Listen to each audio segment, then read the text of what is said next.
ಜೀವನ ದರ್ಶನವನ್ನು ನಾವು ನೋಡ್ಬೇಕಾಗಿದ್ರೆ ಇವತ್ತು ನಾವು ಎದ್ರಲ್ಲಿ ಕಳ್ಕೊಂಡು ಹೋಗ್ತಾ ಇದೀವಿ ಅಂದ್ರೆ ಆಡಂಬರ ಜೀವನದಲ್ಲಿ ಹೋಗ್ತಾ ಇದೀವಿ. ಇವತ್ತು ಒಬ್ಬ ಮಹಿಳೆ ಒಬ್ಬ ತಂದೆ ಒಕ್ಕಲ್ತನ ಮಾಡಿದಂದ್ರ ಆ ಒಕ್ಕಲ್ತನದಿಂದ ಮುಂದೆ ಮಕ್ಕಳಿಗೆ ಒಂದು ಸ್ವಲ್ಪ ಆದ್ರೂ ಕಲಿಬಹುದು. ಒಬ್ಬ ಬಿಸ್ನೆಸ್ ಮ್ಯಾನ್ ಇದ್ರ ಇವತ್ತು ಯಾಕಂದ್ರೆ ನಾವು ಈ ಬಿಸ್ನೆಸ್ ರಿಲೇಟೆಡ್ ಇದ್ದೀವಿ, ನಮ್ಮ ತಂದೆ ತಾಯಿ ಒಬ್ಬ ರಿಲೇಟೆಡ್ ಆಗಿ ಬಿಸ್ನೆಸ್ ಮ್ಯಾನ್ ಇದ್ರೆ ನಾವು ಬಿಸ್ನೆಸ್ಗೆ ಹೋಗ್ಬಹುದು.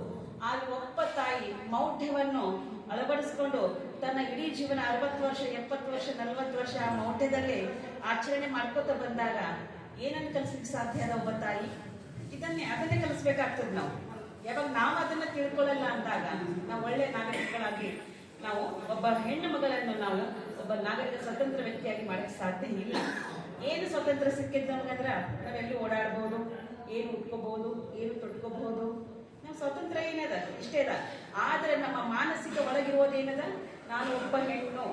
ಶರಣರು ಏನ್ ಹೇಳಿದರೆ, ಒಳಗೆ ಸುಳಿಯುವ ಆತ್ಮ ಹೆಣ್ಣು ಅಲ್ಲ ಗಂಡು ಅಲ್ಲ ಅಂತ. ನಾವ್ಯಾಕೆ ಅದನ್ನ ನಾವು ಸಣ್ಣ ಮಗು ಇದ್ದಾಗ ಕೂಡ ಅದಕ್ಕೆ ಏನ್ ಕಲಿಸ್ತೀವಿ ಅಂದ್ರ, ನೀನು ಹೆಣ್ಣು ಮಗಳು, ಹೊರಗೆ ಹೋಗ್ಬಾರ್ದು, ಯಾರ ಜೊತೆ ಹೋಗಿದೆ. ಇವನ್ ಸಣ್ಣ ಮಗ ಇದ್ನಂದ್ರ ಅವ್ನ್ ಸೈಕಲ್ ಆಟ ಆಡಕ್ಕೆ ಯಾರಾದ್ರೂ ಪರ್ಮಿಷನ್ ತಗೋತಾನೇನೋ, ಮನೆಯಲ್ಲಿ ಎಲ್ಲಾರು ಹೊರಗೆ ಪರ್ಮಿಷನ್ ತಗೋತಾನೇನೋ? ಇಲ್ಲ.